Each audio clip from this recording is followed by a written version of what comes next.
ketika saya kuliah di UGM, belum selesai, saya ke Jakarta gitu ya, bersama teman-teman waktu itu, kemudian mendirikan Migran Care. Gitu. Kalau bicara angka, dulu Gus Dur pernah bilang hanya Tuhan yang tahu berapa buruh migran di luar negeri.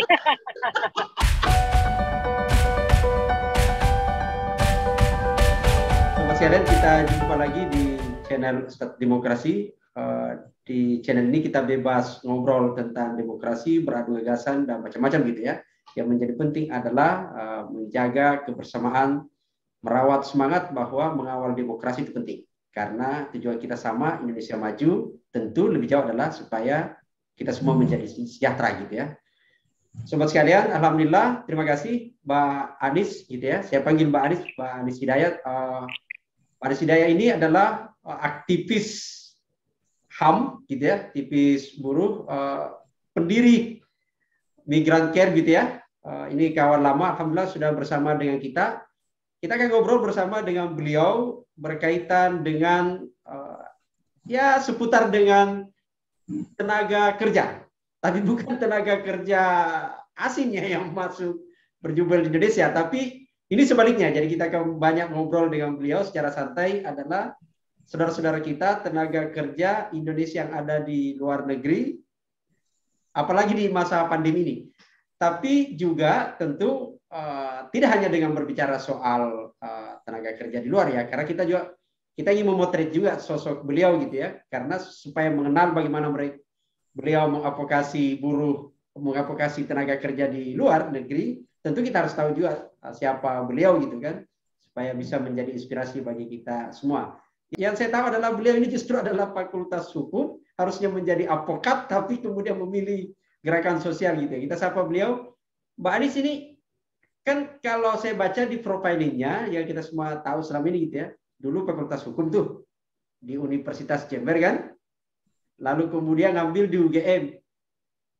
Kalau bayangan aku Mbak ini sama dengan masyarakat lain ini, cuma dua pilihan sebenarnya kan, ya jadi dosen gitu, pengamat pengamat hukum, tapi yang lebih banyak itu kan kecenderungannya ke advokat. Ya, advokat sekarang lagi trending lah sebagai penghasilannya, wow gitu kan. Ini kok Mbak Anis pilihan lain gitu loh. Itu gimana Mbak? Apa karena keluarga, lingkungan, dan kampus kita aktivis gitu? Ya, sebenarnya saya menekuni dunia aktivis ya, gerakan sosial, itu sejak jadi mahasiswa. Jadi waktu semester mungkin masuk semester 5, kebetulan saya aktif di organisasi intra dan ekstra kampus ya. Saya di Senat, saya di organisasi ekstra kampus. Banyak terhubung gitu ya dengan diskusi-diskusi soal demokrasi, soal perempuan, soal HAM gitu.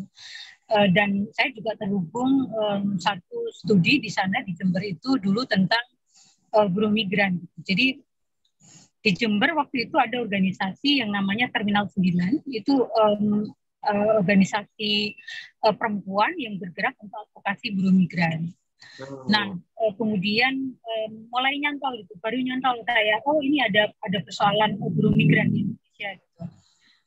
Kemudian saya mulai mempelajari gitu ya isu-isu migran, ada banyak kasus itu. Waktu itu di Jember kebetulan ada kasus perempuan pekerja migran jadi korban perkosaan di Saudi, pulang tidak diterima keluarga, kemudian hak-haknya tidak dipenuhi gitu.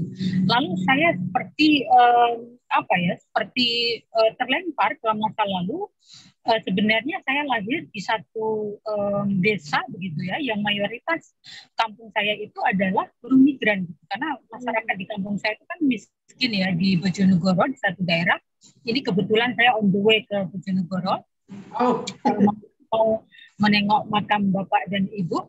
Saya ingat waktu kecil itu teman-teman bermain saya itu diasuh oleh kakek neneknya karena orang tuanya ke Malaysia, ke Saudi gitu. Jadi kanan kiri saya itu semuanya mayoritas buruh migran gitu. Ya negara tujuannya beragam gitu. Jadi saya kemudian merasa saya sebenarnya lahir di komunitas di mana mayoritas masyarakatnya adalah pekerja migran gitu. Jadi kemudian sejak saat itu saya banyak refleksi gitu ya, merenungi.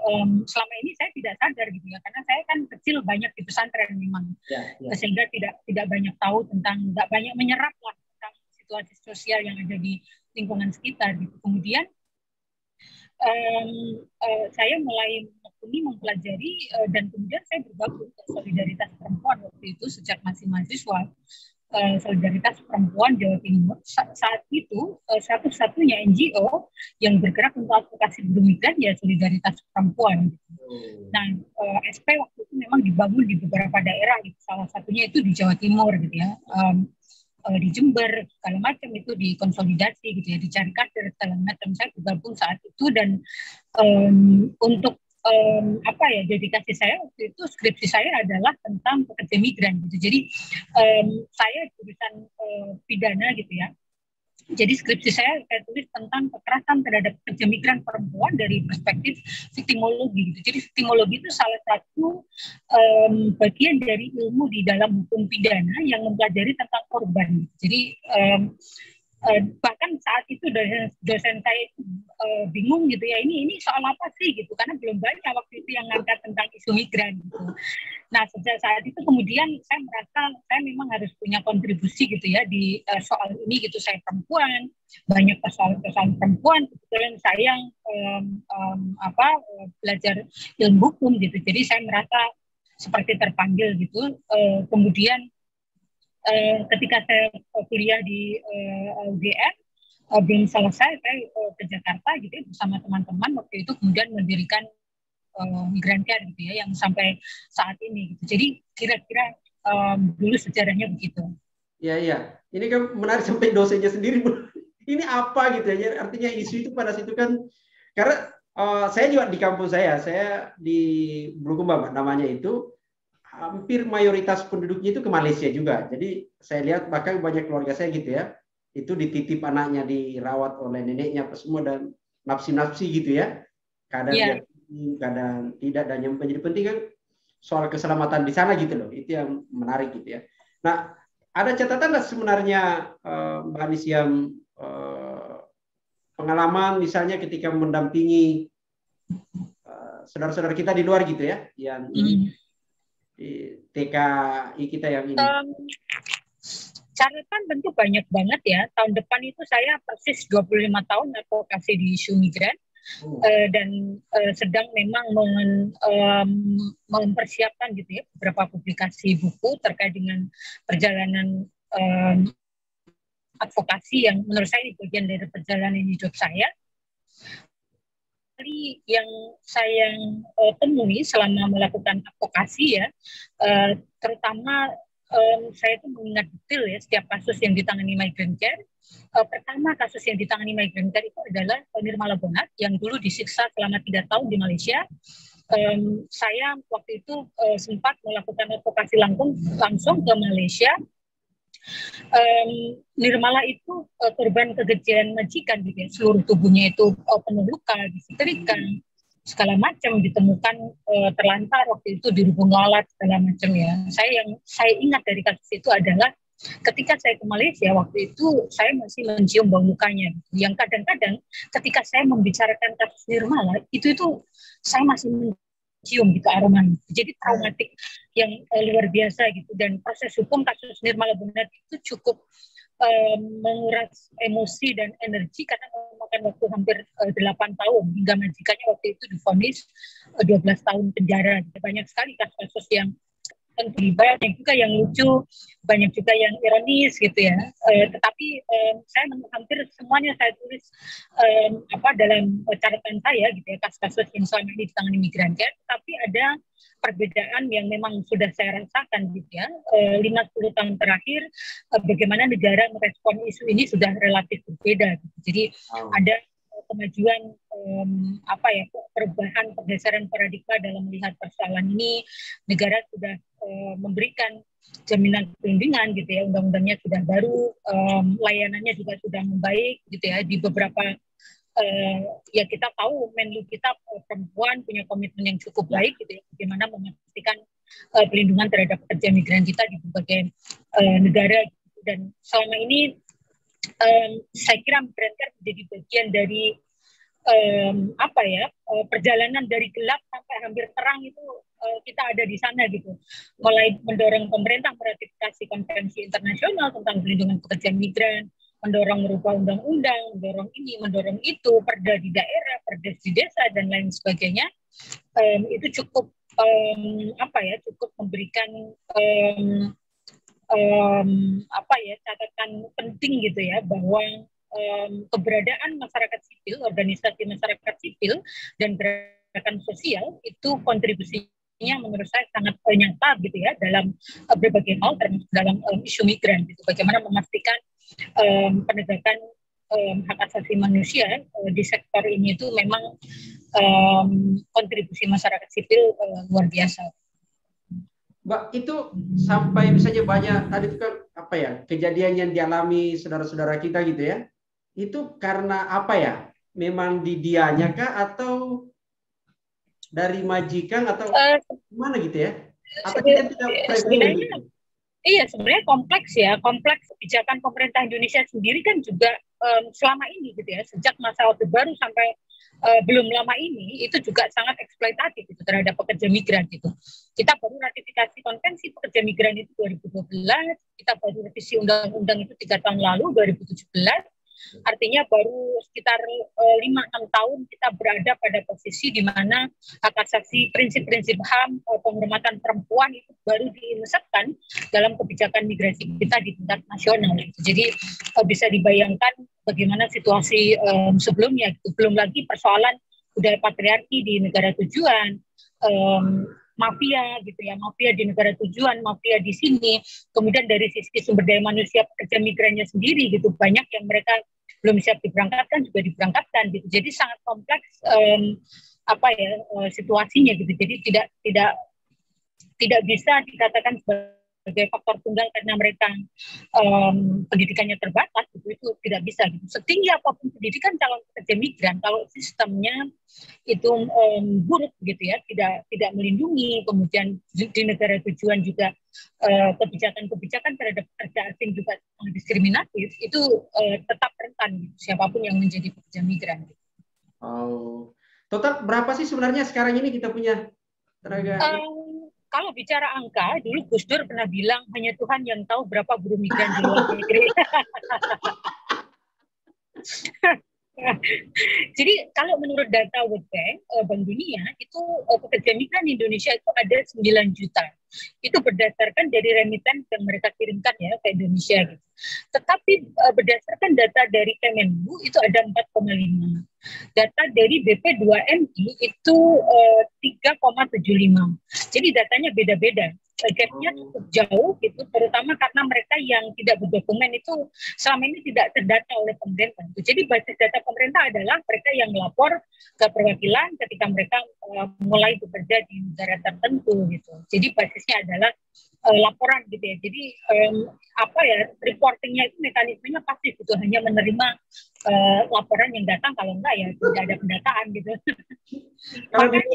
makanya DPT luar negeri itu selalu sedikit kan. Padahal jumlah pekerja migran kita banyak gitu. Jadi setiap pemilu kita baru tahu gitu ya, kita geger terus soal data buruh migran di luar negeri sebenarnya berapa gitu. Kalau pemilu banyak, kalau data untuk perlindungan jadi sedikit gitu loh. Hanya Tuhan yang tahu. Tapi sampai kemudian misalnya banyak yang jadi ilegal apa semua, itu karena birokrasi kita atau emang gimana ya? Kenapa mereka menjadi ilegal gitu ya, atau saya dimarahin Gus Dur nanti kalau saya nyebut ilegal. Kata Gus Dur itu tidak ada manusia yang ilegal gitu. Jadi status mereka adalah undocumented gitu ya, atau tidak berdokumen. Kenapa mereka undocumented? Nasibnya kalau Gus Dur menghargai dari kata-kata saja kan? Iya betul. Kata Gus Dur begitu, nanti saya dimarahin sama Gus Dur gitu, karena Gus Dur itu guru saya. Maafkan saya. Jadi kenapa undocumented? Ada yang memang sejak awal proses itu mereka terjebak sindikat perdagangan orang gitu ya, sehingga seluruh dokumennya memang dipalsukan. Tetapi ada juga yang memang mereka berangkatnya legal, tetapi sampai sana dokumen ditahan majikan, kemudian menjadi tidak berdokumen gitu ya, atau lari dari majikan karena situasi buruk di tempat kerja dan lain sebagainya gitu. Ada juga yang aspal gitu, asli tapi palsu gitu. Jadi seolah-olah diurus, tetapi sebenarnya itu palsu gitu dokumen-dokumennya. Gitu. Jadi itu pun juga kompleks gitu. Kenapa mereka menjadi undocumented? Gitu. Nah itu dia karena sudah palsu ditahan pula kan gitu. Jadi agak-agak. Yeah. Nah ini itu di situasi normal saja kan. Nah sekarang ini malah sudah datangnya amburadul gitu kan. Gimana pemerintah? Gimana teman-teman melihat di masa pandemi ini? Bahkan di channel ini malah pernah kami bahas Mbak, itu khusus berkaitan mudik ya. Ini kan lagi mudik nih gitu ya. Iya, iya. Banyak juga banyak keluarga aku gitu ya, keluarga juga gitu kan. Kan nggak bisa balik gitu kan. Karena jadi menurut perkiraan ILO itu ada 164 juta pekerja migran di seluruh dunia yang terdampak karena pandemi. Ini krisis ekonomi terburuk yang berdampak langsung pada situasi pekerja migran. Nah di Indonesia sendiri mungkin sekitar 1 jutaan pekerja migran kita yang terdampak karena COVID itu. Baik itu mereka PHK, pulang cuti tidak bisa kembali, mereka sudah proses berangkat tetapi tidak bisa berangkat, mereka yang tetap bekerja tetapi digajinya separuh, mereka yang bekerja tidak digaji sama sekali, atau mereka yang posisinya tidak jelas gitu ya karena COVID gitu. Jadi situasinya memang makin memburuk. Nah berdasarkan beberapa survei, termasuk terakhir juga surveinya Migran dengan Universitas Brawijaya itu, situasinya memang mengkhawatirkan. Jadi 20% pekerja migran kita sejak COVID itu tidak bisa kirim uang ke rumah karena gaji tidak lancar atau gaji tidak penuh. Tetapi 20%-nya lagi mereka masih menerima gaji dan masih bisa berkirim uang kepada keluarganya. Kemudian ada peningkatan kekerasan sekitar 13% gitu ya sejak COVID itu. Kemudian 4% mereka yang bekerja di sektor domestik itu makin rentan mengalami kekerasan.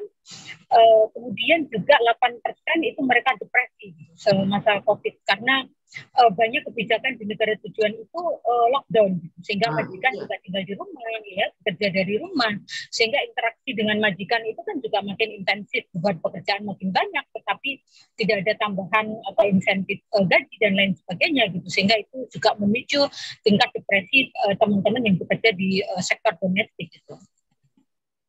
Ya itu dia kan, majikan udah keluar nih, berarti dia kan di rumah terus tuh. Nah itu kan problem yang ini gitu ya. Berarti beban teman-teman di migran care semakin bertambah tuh. Ya pasti, karena kita hampir setiap hari itu menerima pengaduan gitu, baik mereka yang menjadi korban penipuan, karena sejak COVID itu sindikat trafficking memang luar biasa gitu ya, memanfaatkan situasi, merekrut banyak orang, terutama lewat sosial media, juga datang langsung ke kampung-kampung gitu ya, karena mayoritas masyarakat mengalami kesulitan ekonomi yang berlapis gitu, sehingga itu dimanfaatkan sindikat makin banyak yang bergerak gitu. Jadi kita makin banyak menerima laporan-laporan mereka yang menjadi korban penipuan. Selain itu juga laporan-laporan terkait dengan situasi mereka ketika di luar negeri. Saya masih ingat di awal-awal pandemi di Malaysia dulu kita menerima salah satu pengaduannya adalah komunitas teman-teman pekerja migran kita di Sabah gitu ya, Sarawak, Malaysia Timur, itu sempat bahkan ada yang membakar tikus untuk bertahan hidup gitu, karena mereka basicnya kan bekerjanya itu daily gitu, harian gitu ya. Karena COVID, lockdown, mereka tidak bekerja, mungkin tabungan juga tidak signifikan gitu ya, karena sudah dikirimkan ke keluarga mereka, sehingga bantuan waktu itu belum datang gitu ya. Perwakilan kita mendistribusikan bantuan, tetapi di awal-awal mungkin kan belum banyak gitu yang dapat bantuan gitu, sehingga banyak ada yang mereka itu kirim gambar kepada kami sedang memanggang tikus gitu karena untuk bertahan hidup gitu. Tetapi yang menarik juga solidaritas publik itu kan menguat ya sejak COVID gitu. Jadi di Sabah dan Sarawak itu ada gerakan yang namanya ambil cukupnya ya. Jadi masyarakat setempat itu mencantelkan makanan apapun itu di pintu-pintu gerbang mereka gitu, mempersilahkan siapapun yang butuh makanan itu untuk mengambil seperlunya gitu. Jadi itu luar biasa yang tidak pernah kita temui gitu ya, sebelum COVID itu terjadi, dan di Indonesia itu sudah terjadi gitu. Ya. Solidaritas itu kembali terbangun gitu ya.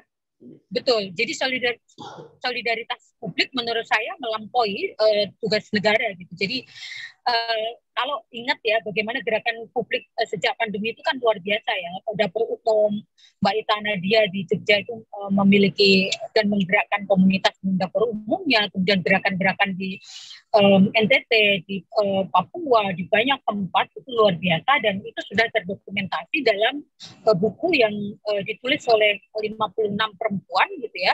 Puan menulis pandemi, saya menjadi bagian dari salah satu itu, termasuk beberapa menteri ada di situ, ada Bu Retno, Menlu gitu ya, ada Bu Sri Mulyani, tentang apa yang dilakukan perempuan gitu ya untuk mengatasi problem-problem yang muncul gitu, ketika pandemi itu terjadi.